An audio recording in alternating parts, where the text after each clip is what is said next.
Good morning guys, so as you may know, recently it seems like my cars have kind of been dropping down like flies with flat tyres.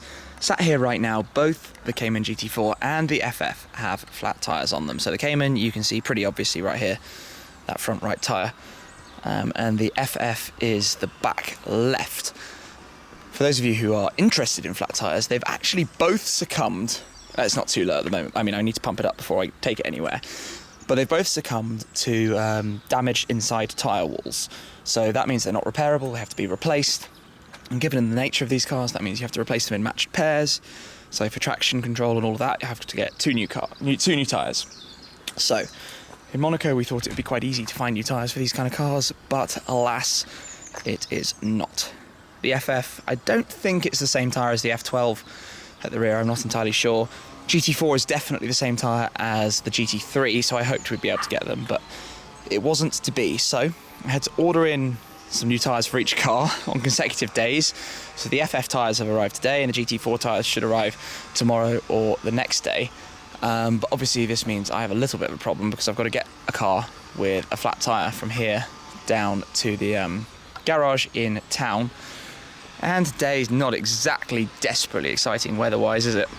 Up here in the hills, but what I'm going to do this is I've actually got a compressor that we borrowed from the It's White Noise 73 RS, which is just baller, sat right there. That thing's epic. So I've got the compressor in here that I can borrow and take around and use today in the Ferrari. The Ferrari actually has a compressor, but it's a compressor that fills the car with glue.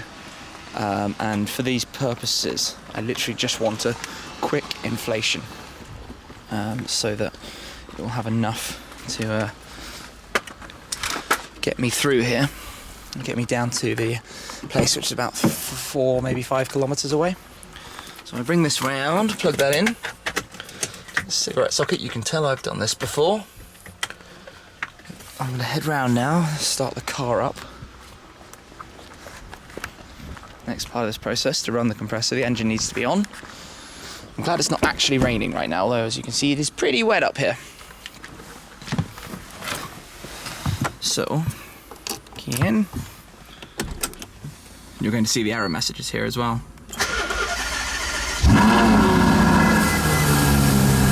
Tyre pressure monitoring system not calibrated to execute calibration. That basically is just telling us that if I try and cycle through the displays on the left screen, which I can't even do at all right now, there we go. Normally you'd have 3 screens there, you'd have those 2, and then you'd have the tyre pressure monitoring, but unfortunately we're not going to get that today. Let's check this is plugged in properly. Yeah, feels like it.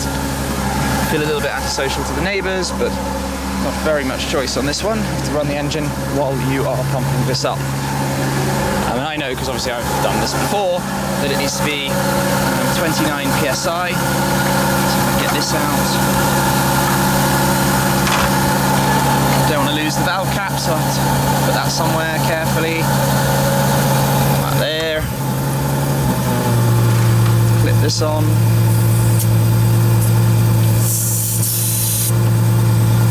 Down, so you can see the pressure right now is what, about 1 bar, 16 psi or so. Let's pump you up, and that takes, well, this is a standard compressor. I think it takes about 8 minutes if it was totally flat, so that will be about 2 or 3 minutes of pumping up, and then I'll be able to get the car on the way down. I think one thing that's kind of cool actually is how well the interior is keeping up. So kudos to my co-drivers for how well they're doing. I figured the cream might need a lot more work to make it continue looking nice, but so far so good.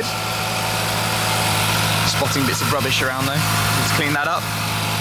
But I cannot wait to have the FF back on the road and driving again to that 20 now, because you can imagine the stress it's been.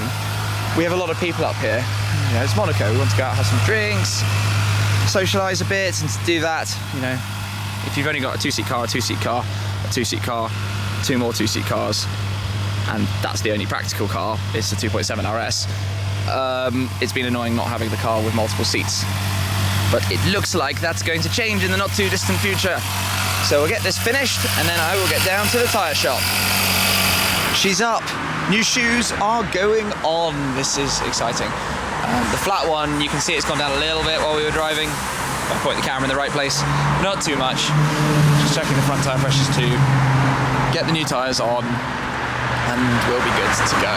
One good thing actually is these old tyres only had maybe 4.5 mil of tread left, so they were nearing the time they needed to be replaced. You should always check on the inside, by the way, not the outside.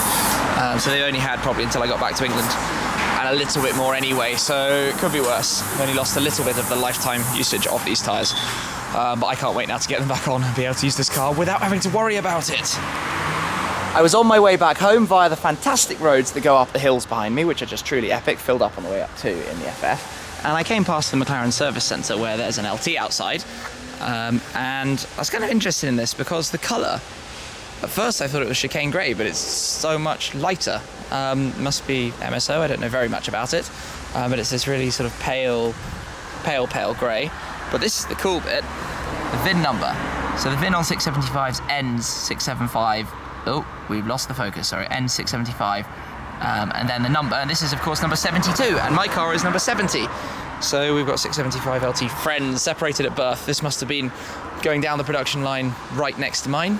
Also some orange stitching against the colour, but just thought it was a bit of fun to come have a look. A bit random. Lots of nice cars around here, although quite private. So I won't stick my camera where I'm not supposed to. I will jump back in my car and get up on the road. But I'm intrigued now in the colour of that car. Or maybe that's just what chicane grey looks like outside. No, can't be. I'm going crazy. Tired. Anyway, I've got new tyres on my car and I can drive up the hill. Got to be delicate with the new tyres. And we'll see what else is going to happen today. I'm in the LT and it's raining a lot and I just tried to get out the car to shoot a little video and I got very, very wet very quickly. And what I was going to show you is what is tucked in behind me here. Yeah, there we go. There's another LT. Maybe we can just see it out the back. No, not really. In the mirror. Yeah, that's about as much as you're going to see of that Napier Green LT right now because it is soaking and the grey LT we saw earlier is actually back behind us as well. But we're going home because this sucks. Time for part 2 then of Deflategate. This time it's sorting out the Porsche, which is still sat here with the front right tyre completely deflated to the ground, which is not a good look. Unfortunately, I have had no luck so far getting through to the tyre place to find out if the new tyre has arrived. So I've got to take the Ferrari down, go find out if the tyre is here. If the tyre is here, I bring the Ferrari back up, inflate the Porsche and take that down. Meanwhile, Paul is shooting something interesting in the garage with the Twizy. Well, at least I hope it's the Twizy, not the McLaren. Yeah. I'm getting Seb back because of the way that he ruined my hair. So I'm going to wrap his Twizy in pink fairies. Oh no! So that's payback for the other day when Seb, whose house we're at, dyed Paul's hair while he was sleeping. Well, so long as you get the Twizy, not the McLaren, I'm happy. Yeah, there might be a nice little wing mirror. A wing mirror wrapped up. Wing mirror. All right, I'm going to get in the Ferrari and take this down.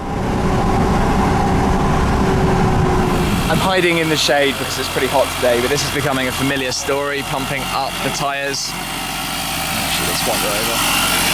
It's very noisy, but getting some pressure in there, hopefully enough to get me down, while the guys continue to wrap the Twizy for Seb, which we're kind of joking is like the ultimate chick magnet, having a fairy pink wrapped Twizy. Yeah, interesting. It's a lovely day. We've had a series of pretty rubbish weather days up here. Nice to have all the cars looking good together. McLaren's tucked away in the garage. Paul's Lambo. It's White Noise RS. And Sam's F-Type. It's actually looking surprisingly clean. I think as soon as I've got the tyre changed on the Porsche, I'm actually going to take it for a clean. So I wanted to shoot some more videos and stuff with it. If you look here, it's kind of messy. Actually, to be honest, with the sunlight, you probably don't see that on camera. But in person, it's not looking very clean at all. Which is annoying, but that's how it goes out here. Look at the roof falls. That's basically what the Porsche looks like. But the colour makes it harder to see. I think the Ferrari's packed up now for a few days. I'm just going to leave it there because I'm heading off. But let's get this car down and get the tyre changed. We're here and we took the old tyre off and we could find the slit in the sidewall. So that was pretty irritating, but we knew it was there. It's just bad luck from hitting rocks and things. I think a lot of people have been suggesting in the comments that something malicious has been going on, but it's just bad luck. Both cars inside tyre walls. You can't repair them, you can't do anything about them, you just replace them. So we've got a new tyre going on the car here. And then it'll be good to drive again. So then I'm going to take it just down the road here to the car wash, fill it up as well because it's out of petrol. But it looks like we've got all three of the Blue Crew Shimmy-mobiles back up and running, which is obviously very exciting. So I'm looking forward to being able to drive them all again. Back up at the house, I've been out shooting some videos with the GT4 as well, and I had to go and get the tyre pressure monitoring system reset at Porsche, but that was all done in a few seconds and all sorted. And I'm also now going to go and shoot some videos with Paul and then with Sam too. So I need to find those guys. But I'm not really sure what's in store for the rest of the day. It's kind of flying by very quickly at the moment. Well, the afternoon has flown by and the light has now started to drop down, but finally I've got all three cars back in action together. I think I've actually had more days without all three being drivable than I have with all three being drivable, so thank goodness we've now got some tyres on both of those, and hopefully there aren't going to be any more. For the rest of the afternoon, I've been shooting some videos with Paul in the Gallardo. That's going to come up very soon. Listen to the Army Tricks exhaust, that sounds insane. And then he's been out shooting a video in the 675 LT with me as well. So that will also be online very, very soon. And I'm going to shoot one more this evening, just checking out the flames that come out of the titanium exhaust in this car, which is truly mental. And those will all come out as soon as I can get them all edited and online. But it's a huge relief to have both of those cars back up and running together. Very, very happy, even though I'm now jetting off again for the next couple of days and I'm going to be away, but I'll be back as soon as I can to drive them all. But yeah, we've got a bit of carnage going on, chaos everywhere, cars everywhere you look. But it's been a good day. An exhausting day. Every day here is an exhausting day, especially with the heat and sunshine we had. But I'll wrap up there. Thank you very much for watching. Make sure you subscribe for everything else, and I will catch up with you again very soon. Cheers. Hi Nick, how are you? Hello, welcome. Thank you very much. Hi, nice to see you. Pretty excited about today. I can see the car over there. Let's go straight inside.